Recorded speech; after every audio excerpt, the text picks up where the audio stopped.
ಸಿದ್ದರಾಮಯ್ಯ ಪ್ರಶ್ನಾತೀತ ನಾಯಕ ಅವರ ನಡೆ ಮಾದರಿ ಹೈಕಮಾಂಡ್ ಸೂಚಿಸಿದ್ದಕ್ಕೆ ಸಿದ್ದರಾಮಯ್ಯ ರಾಜೀನಾಮೆಯನ್ನ ಕೊಟ್ಟಿದ್ದಾರೆ.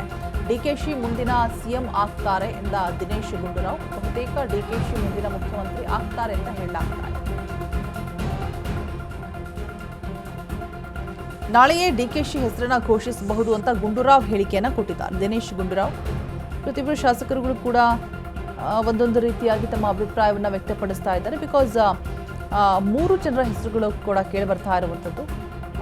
ಫೈನಲಿ ಸಿದ್ದರಾಮಯ್ಯ ಯಾರು ಮುಖ್ಯಮಂತ್ರಿ ಅನ್ನುವಂಥ ಸಂದರ್ಭದಲ್ಲಿ ಮೌನವನ್ನು ಮುರಿಯೋದೇ ಇಲ್ಲ, ಮೌನವಾಗೇ ಇರ್ತಾರೆ, ಯಾವುದೇ ರೀತಿಯಾದಂತಹ ಉತ್ತರವನ್ನು ಕೊಡೋದಿಲ್ಲ. ಸೊ ಹಾಗಾಗಿ ಒಂದು ಪ್ರಶ್ನಾರ್ಥಕ ಚಿಹ್ನೆ ಅನ್ನುವಂಥದ್ದು ಹಾಗೆ ಉಳಿದು ಬಿಟ್ಟಿದೆ.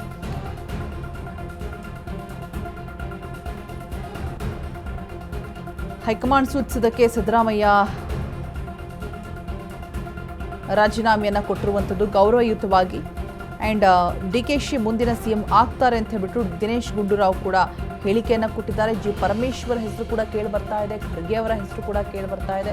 ಬಟ್ ಮತ್ತೊಂದು ಕಡೆ ಡಿಕೆಶಿ ಅವರ ಮನೆ ಮುಂದೆ ಫ್ಲೆಕ್ಸ್ಗಳು ಕೂಡ ರಾರಾಜಿಸ್ತಾ ಇದೆ.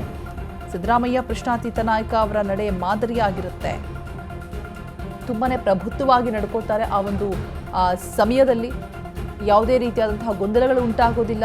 ತಮ್ಮ ಶಾಸಕರು ಹೇಳಿದ್ರು ಕೂಡ ನಮ್ಮ ಹತ್ರ ಸಂಖ್ಯಾಬಲ ಇದೆ, ನಾವು ಬೆಂಬಲವನ್ನು ಸೂಚಿಸ್ತೀವಿ, ಯಾರೇ ಏನೇ ಕಿವಿಗೆ ವಿಚಾರಗಳನ್ನು ತುಂಬಿದ್ರೂ ಕೂಡ ಅದು ಯಾವುದ್ರ ಕಡೆಗೂ ಕೂಡ ಸಿದ್ದರಾಮಯ್ಯ ಗಮನ ಹರಿಸದೆ ಹೈಕಮಾಂಡ್ ಏನು ಸೂಚನೆಯನ್ನು ಕೊಡ್ತು, ಹೈಕಮಾಂಡ್ ಏನು ತೀರ್ಮಾನವನ್ನು ತೆಗೆದುಕೊಳ್ಳುತ್ತೆ ಅದಕ್ಕೆ ನಾನು ಬದ್ಧರಾಗಿರ್ತೀನಿ ಅಂತ ಹೇಳಿಬಿಟ್ಟು ತುಂಬಾ ಸುಗಮವಾದ ಹಾದಿಯನ್ನು ಡಿ.ಕೆ. ಶಿವಕುಮಾರ್ ಅವರಿಗೆ ಮಾಡಿಕೊಟ್ಟಿರುವಂಥದ್ದು ಸಿದ್ದರಾಮಯ್ಯ.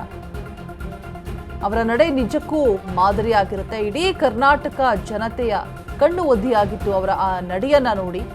ತುಂಬಾನೇ ಪ್ರಬುದ್ಧವಾಗಿ ನಡೆದುಕೊಂಡಂತಹ ಸಿದ್ದರಾಮಯ್ಯ ಬಗ್ಗೆ ಇದೀಗ ದಿನೇಶ್ ಗುಂಡೂರಾವ್ ಅವರು ಕೂಡ ಮಾತನಾಡಿದ್ದಾರೆ. ದಿಢೀರು ಅಲ್ಲ, ಏನೂ ಅಲ್ಲ, ಇದು ಒಂದು ರೀತಿ ಒಂದು ಪ್ರಕ್ರಿಯೆ.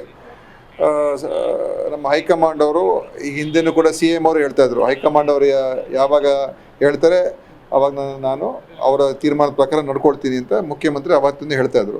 ಸೊ ಇದೇನು ನಿರೀಕ್ಷಣೆ ಇಲ್ಲ ಅಂತಲೂ ಹೇಳೋಕ್ಕಾಗೋದಿಲ್ಲ.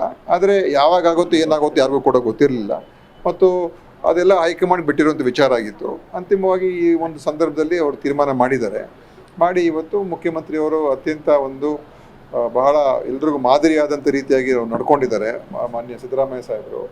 ಮತ್ತು ಇವತ್ತು ಅವರ ಬಗ್ಗೆ, ಅವರ ನಾಯಕತ್ವದ ಬಗ್ಗೆ ಯಾರು ಕೂಡ ಅವರ ಪ್ರಶ್ನಾತೀತ ನಾಯಕರು. ಇವತ್ತು ಒಂದು ಹೊಸ ಒಂದು ವ್ಯವಸ್ಥೆ ತರಬೇಕು ಅಂತ ಕೇಂದ್ರದ ವರಿಷ್ಠರು ತೀರ್ಮಾನ ಮಾಡಿದಾಗ ಅದಕ್ಕೆ ಎಲ್ಲರೂ ಕೂಡ ಒಗ್ಗಟ್ಟಿನಿಂದಲೇ ನಾವು ಹೆಜ್ಜೆ ಇಡ್ತಾ ಇದ್ದೀವಿ. ಅದರಿಂದ ಇದೇನು ಬೇರೆ ಇನ್ನೇನು ಹೇಳೋಕ್ಕಾಗೋದಿಲ್ಲ ಈ ವಿಷಯದ ಬಗ್ಗೆ. ದಿಢೀರು ಅಲ್ಲ, ಏನೂ ಅಲ್ಲ, ಇದು ಒಂದು ರೀತಿ ಒಂದು ಪ್ರಕ್ರಿಯೆ. ನಮ್ಮ ಹೈಕಮಾಂಡ್ ಅವರು ಈ ಹಿಂದೆನೂ ಕೂಡ CM ಅವರು ಹೇಳ್ತಾ ಇದ್ರು, ಹೈಕಮಾಂಡ್ ಅವರು ಯಾವಾಗ ಹೇಳ್ತಾರೆ ಅವಾಗ ನಾನು ಅವರ ತೀರ್ಮಾನದ ಪ್ರಕಾರ ನಡ್ಕೊಳ್ತೀನಿ ಅಂತ ಮುಖ್ಯಮಂತ್ರಿ ಅವತ್ತಿಂದ ಹೇಳ್ತಾ ಇದ್ರು. ಸೊ ಇದೇನು ನಿರೀಕ್ಷಣೆ ಇಲ್ಲ ಅಂತಲೂ ಹೇಳೋಕ್ಕಾಗೋದಿಲ್ಲ. ಆದರೆ ಯಾವಾಗ ಆಗುತ್ತೋ ಏನಾಗುತ್ತೋ ಯಾರಿಗೂ ಕೂಡ ಗೊತ್ತಿರಲಿಲ್ಲ, ಮತ್ತು ಅದೆಲ್ಲ ಹೈಕಮಾಂಡ್ ಬಿಟ್ಟಿರುವಂಥ ವಿಚಾರ ಆಗಿತ್ತು. ಅಂತಿಮವಾಗಿ ಈ ಒಂದು ಸಂದರ್ಭದಲ್ಲಿ ಅವರು ತೀರ್ಮಾನ ಮಾಡಿ ಇವತ್ತು ಮುಖ್ಯಮಂತ್ರಿಯವರು ಅತ್ಯಂತ ಒಂದು ಬಹಳ ಎಲ್ರಿಗೂ ಮಾದರಿಯಾದಂಥ ರೀತಿಯಾಗಿ ಅವ್ರು ನಡ್ಕೊಂಡಿದ್ದಾರೆ ಮಾನ್ಯ ಸಿದ್ದರಾಮಯ್ಯ ಸಾಹೇಬರು. ಮತ್ತು ಇವತ್ತು ಅವರ ಬಗ್ಗೆ, ಅವರ ನಾಯಕತ್ವದ ಬಗ್ಗೆ ಯಾರು ಕೂಡ ಅವರ ಪ್ರಶ್ನಾತೀತ ನಾಯಕರು. ಇವತ್ತು ಒಂದು ಹೊಸ ಒಂದು ವ್ಯವಸ್ಥೆ ತರಬೇಕು ಅಂತ ಕೇಂದ್ರದ ವರಿಷ್ಠರು ತೀರ್ಮಾನ ಮಾಡಿದಾಗ ಅದಕ್ಕೆ ಎಲ್ಲರೂ ಕೂಡ ಒಗ್ಗಟ್ಟಿನಿಂದಲೇ ನಾವು ಹೆಜ್ಜೆ ಇಡ್ತಾ ಇದ್ದೀವಿ. ಅದರಿಂದ ಇದೇನು ಬೇರೆ ಇನ್ನೇನು ಹೇಳೋಕ್ಕಾಗೋದಿಲ್ಲ ಈ ವಿಷಯ.